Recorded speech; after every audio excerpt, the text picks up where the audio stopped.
Hey all, this is Seth with Autoblog, and I'm here in the 2015 Acura TLX. And right off the bat, I could tell that the TLX doesn't feel anything like as sporting a sedan as the TL it replaced, at least not in the versions that I last drove, which admittedly were TLs with V6 power and the SH all-wheel drive. This TLX has got a 2.4 liter four-cylinder engine. It's making 206 horsepower and 182 pound-feet of torque, and it is connected up to a 8-speed dual-clutch transmission. All right, so as you can tell by the power output, this isn't an impressively fast car. It weighs about 3,500 pounds, so it's lugging around some weight.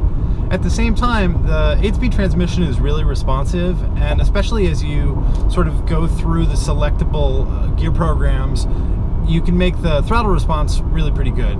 It is a throttle-by-wire as well, and I haven't noticed any weirdness there. It feels very linear. And like I said, when I turn the system into the Sport Plus mode, the gas pedal becomes really rather responsive. The exhaust note is muted. You really have to get up over, let's say, 5,000 RPMs before you start feeling like the engine is really pushing you. One of the things that struck me first about this Acura when I got in it was how quiet it was at speed. I feel like on the luxury segment, Acuras have historically done a little bit better for being sportier versions of cars in their segment and not necessarily more refined, but that seems to have been changing kind of a lot in the last few generations of Acura. But what it lacks in athletic ability, it makes up for in composure. I'm on a pretty good road right now. There are plenty of bad ones around where I live. So this suspension soaks up a lot of the impacts, and it dampens the sound of them as well too. Acura is clearly going after a much more mainstream customer these days, and I think a car like this could be very attractive, more attractive than ever for a shopper of something like a Lexus ES.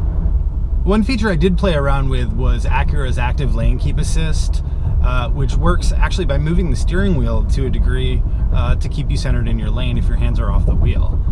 What I like about it is, unlike some systems, it doesn't kind of just bounce from one side to the other, keeping the car in the middle as it sort of reads the painted lines or curbs on either side, but it works to sort of actively keep you centered, which is nice. Everything in here feels very solid. The seats are nice. The controls feel nice. I actually don't have that much of a problem with Acura's infotainment system, which I know other people have, this sort of dual screen setup. I think it's fine. I haven't had real issues using it at all.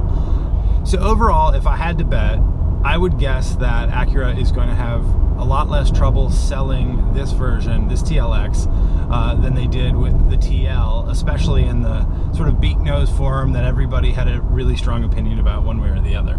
The car does well in terms of fuel economy. It's got competitive power for each one of the powertrains. It's got a lot of technology both under the hood and inside the cabin. And I think that there's just a lot of stuff that if I'm an Acura salesman, I can point out and help me close a deal. Well, thanks for joining me on this casual Friday in this very laid-back Acura TLX. I hope to see you on the next one, and happy driving.